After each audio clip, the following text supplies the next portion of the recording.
Hi, folks. Welcome. I'm Dan McDermott. This is the McDermott Report. Tonight, we've got a lot to talk about. A big day for Amazon, as Amazon introduces a brand new tablet to go head-to-head with the iPad or Barnes & Noble's Nook. Who knows? But they're definitely in the game starting about November 15th.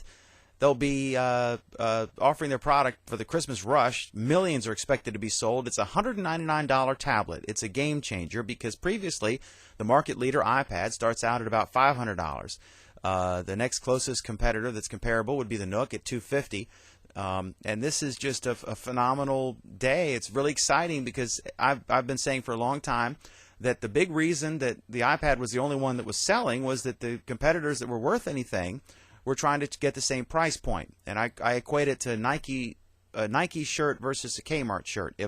If they're both the same price, of course you're going to buy the Nike. And so, we're going to talk about that. We're going to talk about some new polling in the Republican presidential contest with Herman Cain and with Ron Paul. We're also going to talk about net neutrality. A group has weighed in and filed a lawsuit saying that it's wrong for the FCC to offer some exemptions from the net neutrality concept for wireless carriers. So we'll get into that and we'll explain what net neutrality is. We have some folks one guy's an expert on it. So I'm going to bring in my colleague from the Lynchburg Times newspaper, Emily Williams, who is the senior political writer for the Lynchburg Times. Emily, thanks so much for being here with us in your first Google Hangout. Welcome. Hi, Dan. Great to be here. All right. So what do you think? I know you've heard about this today. What are your thoughts on the new arrival on the tablet market? I think it's great to see some legitimate competition come. I'm an Apple lover through and through, but it's always nice to see a little bit of competition. Definitely keeps your focus. The price range is right where it needs to be. I think it definitely makes sense for Amazon to have a tablet because they had such success with the Kindle that this is the next logical step for them. Okay, let me throw it to the Hangout. And what do you folks think? I know. I think JR, you wanted to weigh in on this, right? Oh yeah.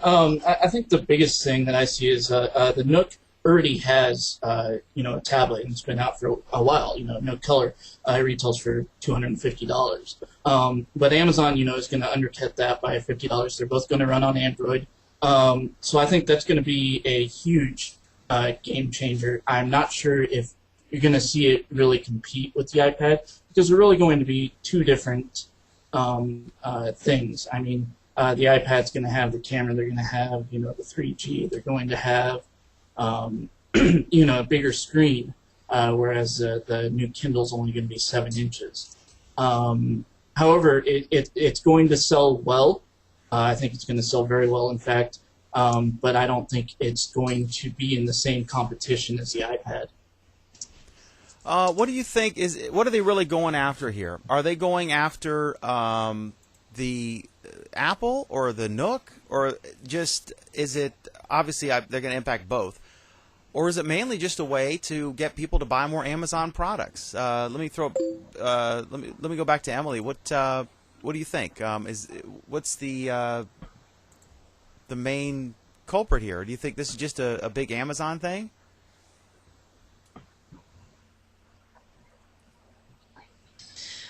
It should be a big Amazon thing, of course, because that is a good business move for them. But I think that they'd be undershooting themselves if they weren't trying to take on the iPad. And yeah, like I said before, this is just the next step for them, and it makes sense that they're doing this. It's the integration with Amazon's products and everything it has to offer. Having a tablet just is going to allow them to tap into so much more than the Kindle did. Okay, and let's go back to the Hangout, and what do you guys think? Anybody want to weigh in? Anthony, what do you think this is going to be? Well, obviously it's going to be Barnes & Noble's Nook Color because it's a faster device and it's a cheaper device. Barnes & Noble probably, as soon as tomorrow, though, will probably drop the price down to $200. And really, even though it is an Android device, in the same way like the Nook Color, it's going to be very much a Amazon experience. You're not going to get the same experience as you get on the, like you would get on a standard Android tablet. So that's that. Okay. Yeah, I think it's really interesting. They're going after the iPad in the one sense because the iPad's expensive, and they're trying to get it into mass production and into consumers' hands. It's also a stroke of genius because it's going to be a device that is optimized to purchase things from Amazon. It comes with Amazon Prime, which offers you free shipping for Amazon products. And I was watching the live coverage of this on Twit, and someone pointed out, Leo did, that it's a marketing genius thing because you're definitely, if you're a member of Amazon Prime, the first place you check to see before you buy a product is going to be Amazon, and so it's I think it's going to bring this into the masses. Let's call on Jeff. Let's get Jeff in here.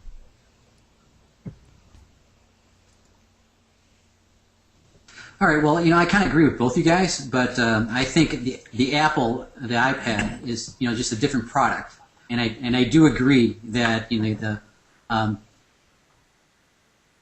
new Amazon is going to boost their sales. It's coming during Christmas, and then what's going to happen is basically the iPad will come down in price, and there'll be more competition. So it's a good thing. I wouldn't personally buy it. I would get an iPad because $300 more, you have just way more features. If you want to Skype or do anything else, for $300, what's $300 over a year? You're going to keep this thing at least 2 years.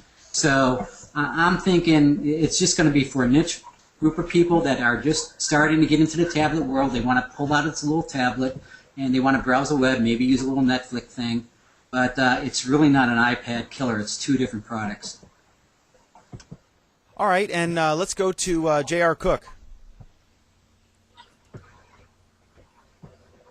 It's going to be a beginner tablet. It's going to be for the people that have not gotten tablets yet that will want a tablet, and that price point is going to be very appealing to them. I think a game changer that a lot of people haven't talked about yet is Netflix and Amazon, because they are tablet, and if you have Amazon Prime, you get access to their streaming, which they just signed Fox on a deal, and just added another 11,000 movies and TV shows to Amazon Prime that you can just go on Amazon service and be able to stream those. And I'd be very interested to see if the new tablet will have that capability to be able to stream those movies from their streaming service. All right, let's go, Anthony. Just one more thing to say in regards to the Nook Color and Kindle Fire comparison. With the Nook, and this is a little bit geeky, but the Nook Color in the aftermarket,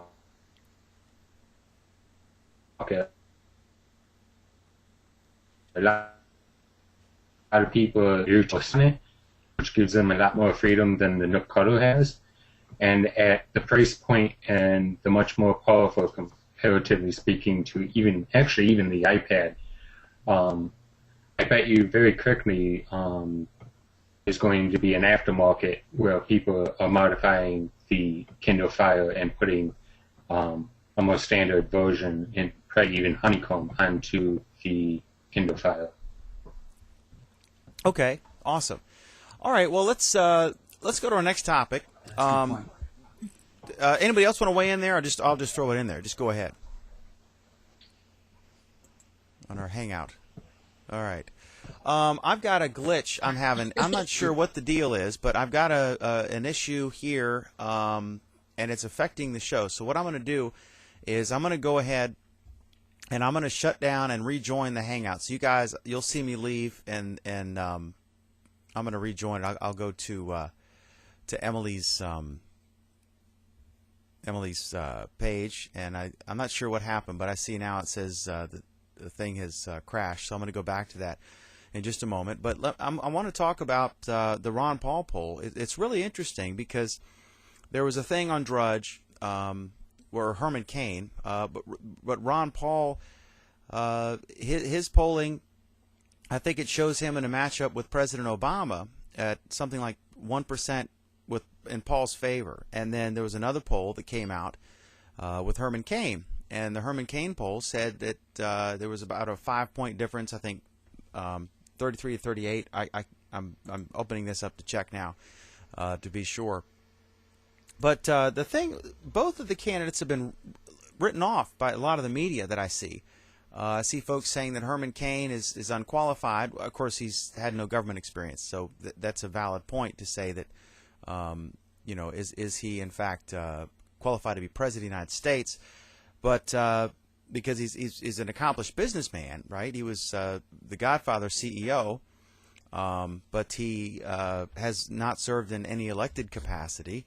And then Republicans will say, well, President Obama didn't serve that much. He was a state senator and then a senator and then almost immediately started running for president. But both of these guys have been written off, and it just seems it's surprising to me to see that. I think when they're doing so well, it's sort of, I don't know how many times I've heard, well, Ron Paul can't possibly win. And Herman Cain, Larry Sabato, a respected UVA political professor, said that he didn't think that they stood a prayer of a chance to be the nominee or to win the general election. But then we're seeing poll results come in that show that Herman Cain is very competitive with President Obama, and showing that Ron Paul is beating President Obama. So I'm not sure why they are not being taken more seriously. So I'm trying to bring in our hangout here, which I rejoined again. I apologize for going on this mini monologue here. Let's see here. Let me find Emily. I'm going to join her hangout. Hope she's still in it. And let me see here. And apparently there's an issue where I hope I haven't killed the hangout. I'm trying to get back into the hangout here. I have no idea if the hangout is still going. So I may have to do some editing on this video, or I may leave it raw just to let people suffer along with me here.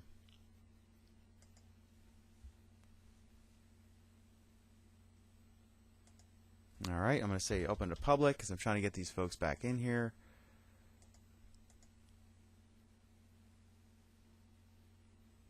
And I don't know if this is going to work or not.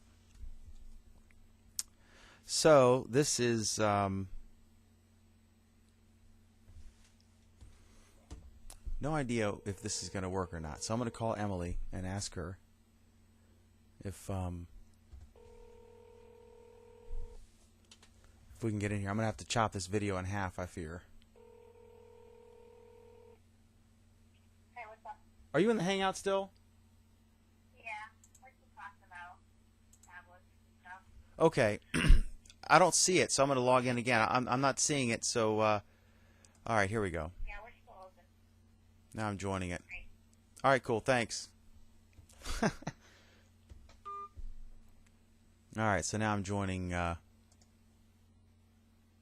That's odd. I just used my cell phone to find out.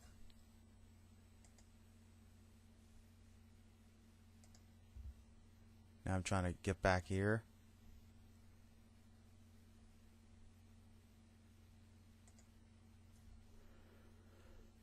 All right. Can't get in.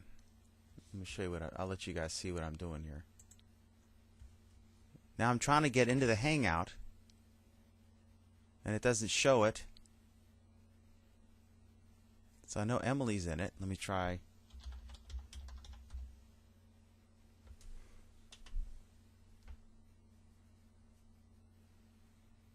Emily Williams.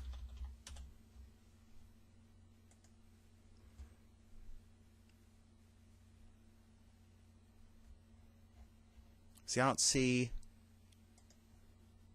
any ability to join the hangout. It's not on her page.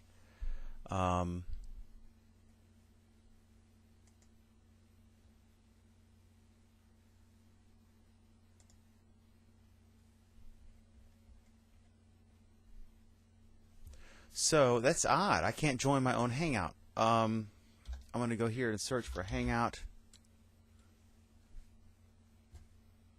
One.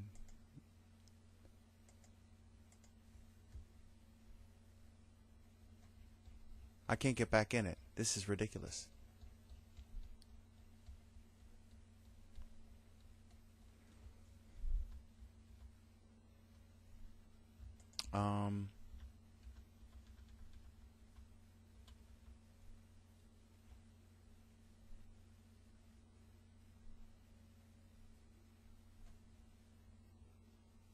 All right, let's try this again.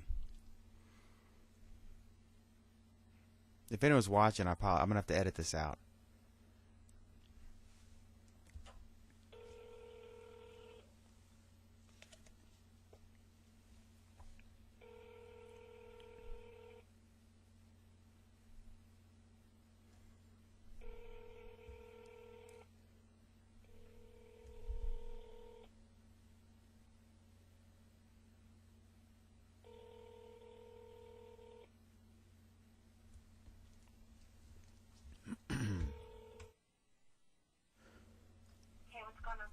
Hey, I can't find the Hangout to join it. How do I join it?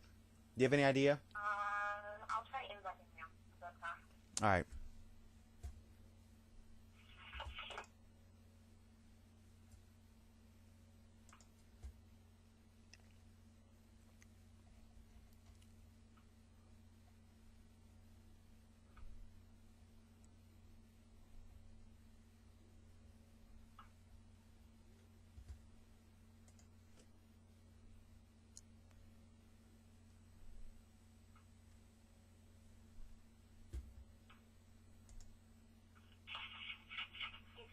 Yep.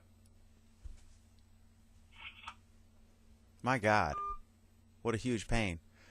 Can you guys... all right, I'm going to have to edit, obviously, some stuff out. But I couldn't join the Hangout.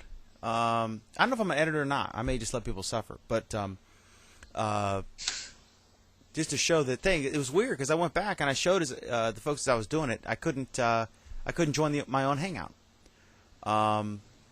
I looked on my profile. It said he hung out. Then I went to Emily's profile, and it didn't show that she was in a Hangout at all. And I even F5 refreshed it, right? So that's odd. But anyway, all right. Let's get back to business. Let's talk about this poll that came out that showed Ron Paul was very close to President Obama in a matchup. I think it was like 5 points or something difference. And I thought that was really interesting. So what I'm going to do. I'm going to pull this up because I've switched a bunch of stuff. I'm totally a bit frazzled at the moment. Apologize. And I think you guys read it, but let's talk about this. Is Herman Cain qualified to be president? What do you guys think? Let's Emily. He's a former CEO and accomplished business person, obviously. And what are your thoughts on Herman Cain as president? You know, I'm not sure. I really can't weigh in on whether he's qualified or not. I think some of his ideas are interesting. I think he's a great talker. I do enjoy listening to him in debates. Some of his tax stuff is a little wonky, in my opinion, but you know, people seem to be getting really on board with this 999 plan, and it's all the news was talking about this morning. So there's Herman Cain fever ripping through Florida. So we'll see. I mean, I think that it would be really, really interesting if they put him forward as a nominee. That's, Herman Cain fever? Are we coining that term? Yeah, I think we should. It was so funny because before, you know, it was who's Herman Cain, and now it's Herman Cain. I mean, even so much that I think he got better play than the whole Social Security debacle going down in Florida. Where did you know that 1 in 5 residents of the state of Florida are on Social Security? I think isn't it? What's the national average? I have no idea. Nor do I. I don't know. 1 in 5 sounded high to me. I don't know. I think it's high. It just affirmed there's a lot of old people in Florida for me. That rumor is now. Well, I'm glad you completely came clear to in my that head. startling. Well, it's an old New England thing. When you get too old to handle the cold weather up in New England, you move down to Florida. So there's like huge pockets of like old Mainers and Massachusetts people living down in Florida. It's the truth. All right, let me get. We've gone slightly off topic here. Let's get Jeff. While Emily refills her wine glass, let me get Jeff. Excuse me. I'm just kidding. I'm just kidding. Jeff, what do you think? Well, I like Herman Cain. I think he's an interesting guy. He has a great story, right? Has an excellent story of all his accomplishments. But he's just another person who's just going to get chewed up by the process. I like the 999 plan. I don't know why I do. I'm into simplifying tax. I like that flat tax. But you know what I'm amazed about is the Huntsman has not gotten any traction, and he's the guy I kind of like because he's kind of like the moderate Republican that has it seems to be the person that I can resonate with, maybe him and Romney if I had to, but it's just kind of I'm not a Republican. I have to say that up front, and I do like Ron Paul a little bit, but. I don't think either one of them would be able to beat Obama, to tell you the truth, no matter how bad the economy is. What do you like about Cain? What do I like about him? Yeah. I personally like that he's like a, can I say this? A black Sarah Palin. He kind of just tells it like it is, in a folksy kind of way, and he gets his point across. But he's accomplished. I mean, He's done a lot of different things in his life, and he's been successful in each one. But the process, I think government has just, you look at Obama, right? He is one smart guy, but it has chewed him up. I mean, that whole navigate through the politicio, or whatever you want to call it, I mean, it's just killing him. And he just can't seem to get any traction anymore. But Herman Cain strikes me as an honest guy. He is honest. I think he is honest. I mean, I think he's obviously ambitious, right? He's an accomplished businessman. He was CEO of Godfather's Pizza. He's gotten better in the debates. He's also a talk show host, and he's got a great voice for that. He was a rocket scientist for the Navy, right? Wow. He designed trajectories for the shots that go to where they land. So he's a bright guy. He could probably have a conversation with Emily's boyfriend, who's a nuclear engineer, and Emily and I wouldn't understand what they were talking about. But yeah, he strikes me as an honest guy. He's not corrupt, or not corrupt yet. I guess they all get that way once they get in politics. His 999 plan is pretty simple. I remember, Godfathers came in there and took on the big guys and has done very well. And he just strikes me as an honest guy. But then the question is, I remember it's sort of, you hearken back to that very good ad by Hillary Clinton's campaign when she was running against Barack Obama, the 3 a.m. phone call. And that was the point she was trying to make, that she had all this experience and that Barack Obama was this young kid, who was obviously bright. And Herman Cain is not as polished as Barack Obama. But Barack Obama's polish is not as effective now as it was when he was first running before, we've had 2.5 years of economic malaise that we haven't seen since the Carter years. And it may be even worse now, but not according to the numbers. And so, yeah, I don't know. Let me I hear what you're saying. I like the guy, but there is a question of giving the nuclear codes to someone who's never even been a city council member. What do you think of John Huntsman? I like John Huntsman. I'm an overseas brat, right? I was born in Okinawa, Japan. I've lived in 20 different countries, and he seems to be a moderate on some things. He's intelligent on the foreign policy, and he's seasoned, right? He was the ambassador to China. I can tell you from my personal experience that in the countries like England, they get a rich political. There's a political appointee and there's a career person, right? And in certain countries, to be the ambassador to the Court of St. James, to sit across from Queen Elizabeth, you've got to have sort of an aristocratic background, right? Mm-hmm. And you've got to be able to sit and not be intimidated by the likes of the Queen. So they'll typically get a political appointee in that job. It's also not a very it's not like being in Beirut, where you need it's a war zone. But they always have the second person who's a career person, and then the opposite's true. Like when you're sending someone to Haiti or to Lebanon, then you would send a career person as the ambassador because it's a hot spot, and you really need someone who knows what they're doing. And then the second person would be a political appointee of the president. So you got one person who is the president's person, and then the other one who actually knows what they're doing. And so, let's see. But I think that this guy clearly on foreign policy. But, it's a weeding out process. In order to win president and the nomination, you have to go through these steps.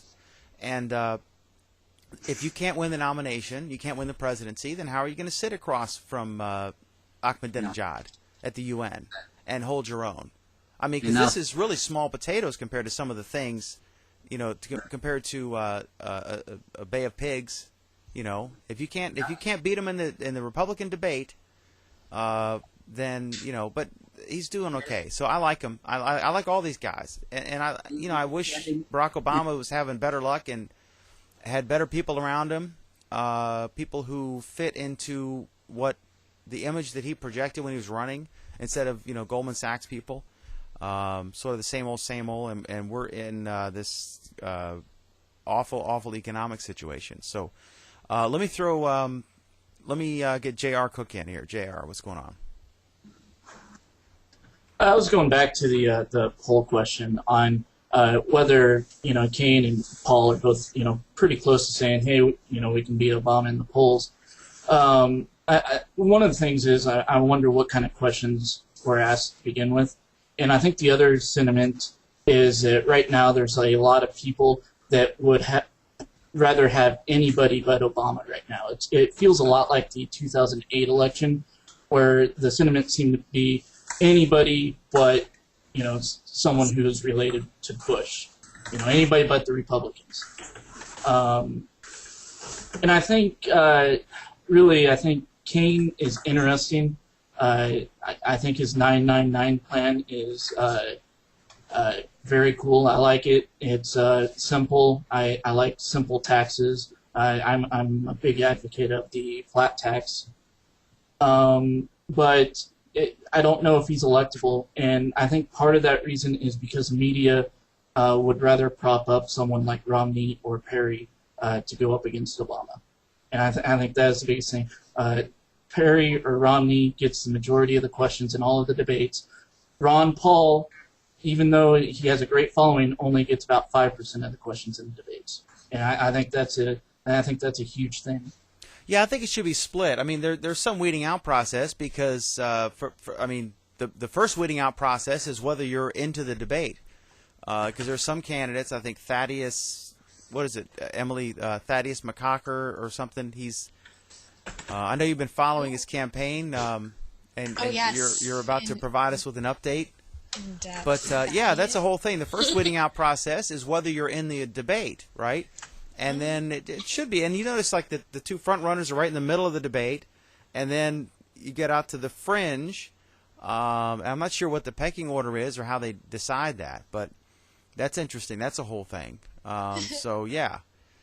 Wait, Thaddeus McCotter? Yeah. Yep. All right. Yeah. Michigan's 11th, the representative to Michigan's 11th congressional district. And the next president of the United States. Totally. Yeah. He's in. Yeah. Wow, Jeff, you had a a quick thing about the primary, and then I want to hit Ron Paul. Yeah, I think the moving up the primary is going to make a difference as well, because whoever did well in the straw poll in Florida, and now they're moving up the primary, is going to gain momentum moving forward, and maybe garner some more cash PAC money to keep on moving forward versus not. So I think that makes a huge difference. And if Kane does well now, he might still be in there later on in the game. Yeah. Yeah, I hear you. And okay, let's talk Ron Paul. Emily knows I like Ron Paul. He's kind of out there on some things. I don't think we should switch to a gold standard anytime soon, but I don't think we should legalize heroin. But then there's no denying the war on drugs has not been a dramatic success story. And we spent a whole lot of money. You know, I see cops. I have a police radio in my car because we cover the local community here.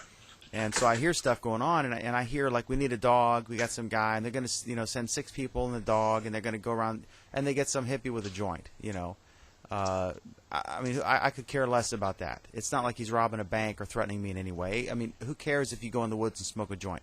Who you're hurting? I've never heard of. I hear a lot more people dying from drunk drivers than from, someone. I mean, I don't understand where our priorities are on the money that we're spending on these things. But he's been consistent, and he's very interesting. He has some zingers when he talks.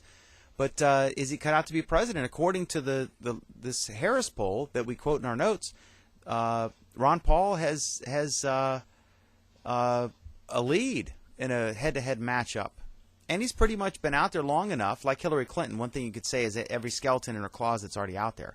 So this is his 3rd time running. So what do you think, Emily? Are you getting ready to jump on the Ron Paul bandwagon? Well, I got to hand it to Ron Paul. He's very consistent, and that is great that he's consistent, because there's nothing worse than a politician that is gung-ho about something 1 minute and then, say, runs for president and ditches his health care plan the next minute. Not to rag on Romney, but I love the consistency. But I'm going to totally launch into a poll rant here. The Harris poll, if you click through, they surveyed 2,500 adults online between September 12th and 19th. So 2,500 adults would vote for Ron Paul more than they'd vote for Obama by a couple percentage points. I hate polls. I think that they're incredibly inaccurate. They never give the whole picture, and we make way too big of a deal about them. I mean, it's just... I don't know. I don't know. The care 2000 what the polls poll, say.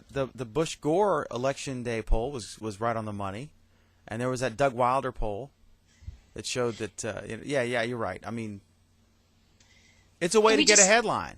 It's a way to make news. I mean, it's the way to get on the front of Drudge Report. Shocker poll. It's true. And as journalists, we rely on it way too much, and it's lazy journalism, and it's they never tell the whole story. They just quote the numbers, and, look, 2,500 people. That's what percentage of the voting population? That's nothing. But is it fair when there was a CNN poll, there's the Harris poll, all the polls that I've seen have shown it's pretty close between Ron Paul and Barack Obama, with Ron Paul winning some, but like neck and neck. Why does everyone just write him off and say that there's no way this guy can win, that we shouldn't even be talking about him? And clearly he's not considered. He could come in second in the debate, and they say, oh, yeah, Ron Paul really did well, but let's, Bachman, blah, blah, blah. I mean, what's the deal? It doesn't seem fair. It doesn't seem like they're expecting the electorate to make the decision. It seems like they're writing him off. I'm not sure why. And that's a legitimate point, and they had that same problem 4 years ago. And if you remember the Ron Paul supporters, like outside of the debates, like with him, there were a couple debates that they didn't even let him into. So he was like outside giving speeches, trying to get in, and he always has been kind of brushed off. And I think it's because he is so consistent, and so he's very far into his corner of libertarianism and what he believes in, and there's a lot of people that agree with him, but I think the Republican Party is scared of how consistent he is. I think they're worried that they're going to lose support, and they're going to lose people if they have someone running that say supports marijuana. I mean, think about what the Christian right would do with that. And, sure, I'm sure there are Christians and members of the Christian right that like Ron Paul, but as a group and where their money comes from, I can't at all see them getting behind him. All right, let's get J.R. Cook in here. J.R., what's going on? What do you think? I think Ron Paul he's one of the weirdest candidates I have seen and the fact that he's very good at telling you what exactly is wrong with the country, and where exactly we have things to get fixed. But I think his ideas for fixing them are off base, and it's weird because I agree with him on what needs to be fixed, but I don't necessarily agree with his solutions. Get specific there now. Get specific. What like? Give me some of his ideas that are just crazy off the charts. For example, I mean, he wants to get rid of the Fed. He wants to get rid of, go to the gold standard. Those are fine ideas, but I'm not sure if they would work in our current, economic situation. Okay, now I'm not a fan of that either. But in his defense, the Fed hasn't been around forever, and nor we were on the gold standard for about 75% of our history. So, and it's so crazy, and it seems crazy because both of us, our whole lifetime, we've had the Fed, and we've not been on the gold standard. But for folks of his generation, he remembers when this happened. Just like a college kid today does not know a time before 9/11 when they were sort of cognizant, right? And a teenager doesn't. I mean, they were 5 when it happened, right? So it's a different paradigm. We remember the life before 9/11, and we can look forward to one day being back at that level of comparative tranquility, based on what we're experiencing now. So maybe he's got a point there. I mean, I don't know. But the question I have with that is corporate America ready for that, to go back to the gold standard? Man, I'm not all about what corporate America wants. Neither am I. Neither am I. Yeah. Neither am I. But they do have a lot of control over what candidates are going to get in and get elected. That's really the way that we have become in the last 30, 40 years. Okay. All right. Let's see what we got. Let me switch gears, and we've got a net neutrality question here, and I'm thinking that my Hangout has completely frozen. Now it's back. Yeah, I don't know if I got an internet issue or a computer issue. I'm not sure which, but I apologize to everyone suffering through this. So the net neutrality question, there was a group that has filed a lawsuit because the term net neutrality. JR, you want to do this? You want to tell us what net neutrality means and give us a quick definition here? I'm not 100% sure if I could explain it as well as you can. I heard you explain it earlier, and it's a lot better than what I could do. Oh, okay. Here's what I'm trying to say. Net neutrality, the whole concept is people are afraid that if you wanted to start up a company, that what if you wanted to start the next Netflix or Yahoo or Google, and the companies that control the pipes to people's homes have the ability to say, well, you have to pay us in order to reach our customers. Right now, you can basically go on the internet and you can go to Yahoo, Google, you can go to Bing, you can go to Netflix, you can go to anything out there. It's wide open, right? But what if the companies that control the internet that you're getting, and in large cases it's a monopoly, right? I mean, I have one cable company that delivers super fast internet that makes this show possible. If I could not do this show if I didn't live where Comcast is. If I was out in the sticks where they have only DSL or dial-up, I couldn't do it. And so the net neutrality term means everything is neutral. Everything is weighed the same on the internet.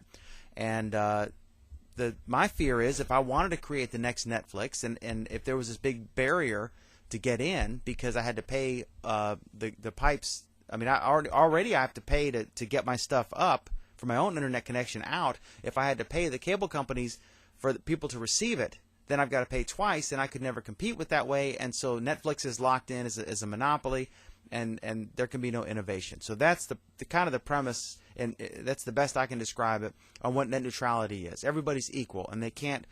The company that provides you with your internet has to treat all sources equal, and they can't discriminate or block certain things because they're high traffic or because they don't pay. So that's the premise. And so they recently passed a thing saying that it was an agreement with a bunch of different companies that they would let everybody be treated equally, except they would allow wireless providers, because there's a recognition that there's a limited amount of bandwidth available for the cell phone networks, as dramatized by the AT&T problems with the iPhone, where calls are being dropped, etc. So that they said that they would treat it differently, and this group is suing, saying that it's wrong. So I want to see what you guys think on this whole notion of net neutrality, and how important it is, and whether there should be if this is a reasonable double standard, because I can see both sides of this. What do you think, Emily? I'm definitely on the pro net neutrality side. This comic, if you're in our hangout, you definitely need to take a look at the comic that Anthony just shared, because it's hilarious and it pretty much sums everything up. It's just the biggest problem with this is that what they're fighting, what the Free Press Institute, they're right outside of Boston, and they do a lot of work not only with net neutrality but also with, like they said, freedom of the press, First Amendment stuff. So they have a pretty large staff too. This is all background that people probably don't care about, but what they're really fighting here is the idea that because internet is on a cell phone, you don't need to have as much freedom, and it doesn't need to be as open, which is a ridiculous concept. I mean, that's dumb. It's very backwards thinking. It's closing things off. It's we might as well all go back to, I don't know, what were those horrible Brew browsers? I think that's actually what I still use. But yeah, it's ridiculous, and it's dumb, and it's great to see that there's a group out there fighting for this. And man, if I was living in Boston still, I would see if they'd hire me, because it looks like they have a huge staff.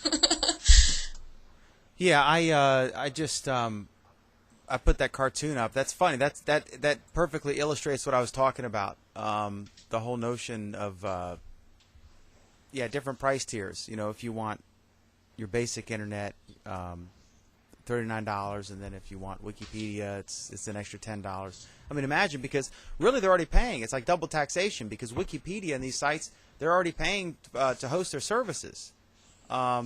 And they're paying for the pipes into the internet. And then if you have to charge the receiving end, it basically locks all the rich companies in, and you can't innovate. And that's been the real blessing of the internet, is that anybody can innovate. Right now, if anyone in this Google Hangout could come up with a better algorithm for a search engine, then they could take on the big boys, because everyone's equal. If you can write, Emily, if you can write a great story, it can be picked up by anybody. But what if you had to pay for that? Then it locks in the big guys, and you can't compete with the Washington Post. Yeah, no, and one problem with your logic on the innovation end is we've heard about all the problems with patents. So just imagine one more problem trying to get your search engine going. I mean, we spoke, I don't even know, it was a couple months ago now. There's huge problems with patents going on in Silicon Valley and surrounding areas, and people with these awesome web ideas aren't able to get them through because they're stuck in court defending some tiny bit of their website that someone has a patent out on. It's, if you have to worry about the fact that people aren't even going to be able to see your website to begin with, I mean, that's a whole other slew of just, it garbages up the internet. It's going to make it, just as bad as, say, cable TV, which I also don't subscribe to that. And it's just, it's dumb. And we need to look out for the internet now. And if we don't do it now, it's just going to be harder in the future. Yeah, the biggest example, I'm going to throw it to JR in a sec, but the best example I can think of is the one-click button that Amazon has. I guess there's a patent for that. It seems to me that that's just a natural progression as you develop websites and e-commerce, where e-commerce just being a website where you can buy stuff, that it would be a natural progression for someone to speed it up, so you can just register, and then they log you in, and then you can just click to buy something. It's sort of like when the first store decided, instead of the counter set up in front of at the entrance to the store, and then you would tell the clerk, I'd like a bag of flour and some diapers. and then it would go back and fetch the items and then come back up to the front counter and you'd pay, like on the Waltons. And then all of a sudden someone decided, gee, why don't we create shelves in the store and let the customers pick their own items and we'll put price tags on them? What if there was a patent on the first price tag? If there was a patent on the whole, a method of selling goods in a retail environment where the customer can approach a shelf and obtain the product his or herself. I mean, can you imagine that? If you take it to it's ridiculous. I'm all for protecting innovation and legitimate. If you invent the light bulb, then you should get royalties on it for a while. But it's like it seems stupid. These guys are fighting each other. If they can't beat Google by creating a better search engine or a better product, then let's screw them and try to find something that we can convince a judge or a jury that really can't possibly be considered experts in this area. Let's convince them that we're right, and maybe we'll roll the dice and maybe we'll win, and maybe we can distract them and make them spend a bunch of money and make them less competitive for a while. It's just so frustrating. That's not the kind of country we should be. But it's cutthroat, and I guess it's always been cutthroat in business. I mean, back to the Rockefeller days when he was blowing up the competition. So I guess this is just the Rockefeller approach to eliminating your competitor has now moved on to the internet. Let me get JR in here. Yeah, I just wanted to say that the software patents, I mean, they obviously stifle innovation. I mean, you can look at Apple suing Samsung, Samsung suing Apple regarding their, different devices that they've been doing. But going back to net neutrality in that comic, it reminds me a lot of what you can get with your cable. If you want HBO, it's going to cost you $10 extra a month. If you want a sports package, it's going to cost you an extra $10 a month. And it's very much like that. Pretty soon you're going to have, if you want everything on there, it's going to cost you $200 a month instead of, $50 a month. On the other side of that, so they would be charging their consumers more for that, while also getting money from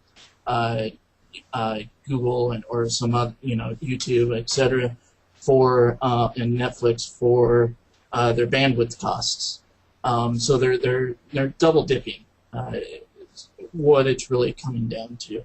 One of the things I find interesting though is I live in Kansas City, and recently Google has started putting in their infrastructure here for broadband, and I believe that is going to start taking off sometime next year. So I'm really, really curious on how that's going to play out and how Google is going to eventually possibly compete with Time Warner, Comcast, etc. I'm a lot more excited about that notion than I am having the driverless cars around. Oh yeah, I feel safer with that going on. So yeah, I think that's exciting. I mean, it's actually is it Kansas City? It's Kansas City in both states. Yeah, it's Kansas City. I believe it's just Kansas City, Kansas, unless they had moved it over to Kansas City, Missouri as well. It's just a little bit north of me. Is that another one of those cities that are split between two states with like two different mayors and everything? Yes. But they're adjacent, right? Yeah, the Kansas City, Missouri is actually the urban population. Kansas City, Kansas is a little bit more on the suburban side. Okay, cool. All right. Any final thoughts, Anthony, on this?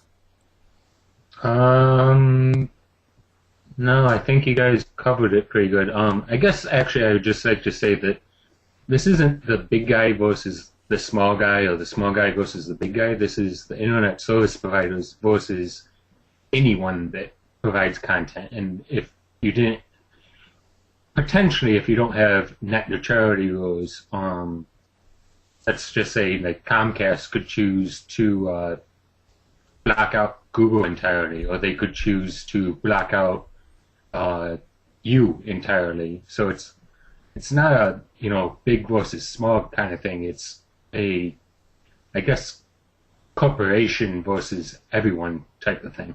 I think it's big versus small, and I'll give you a perfect example, Anthony.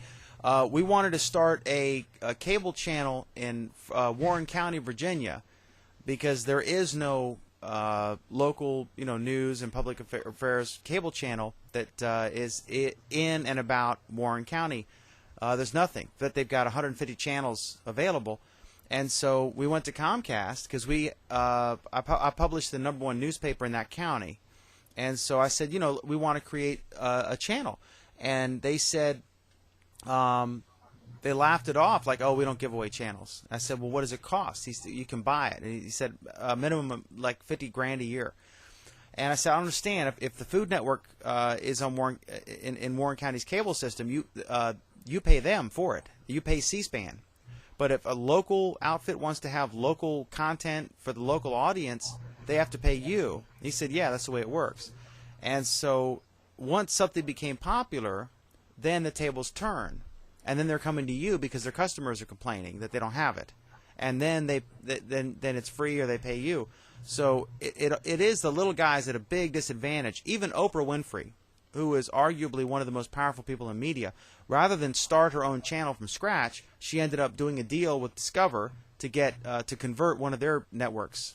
I think it was a medical channel or something like that, to create OWN, the Oprah Winfrey Network. That's how high a barrier it is. Because, and if you wanted to create the next Netflix or Google or Yahoo or Wikipedia or whatever, there is a demand that people absolutely. If all of a sudden someone said you have to pay extra, or we're going to block Netflix from this tri-state county because they won't pay us, the way they did the cable channels, or if they said we're going to block Wikipedia, you'd have mass revolt. Politicians would be changing laws, but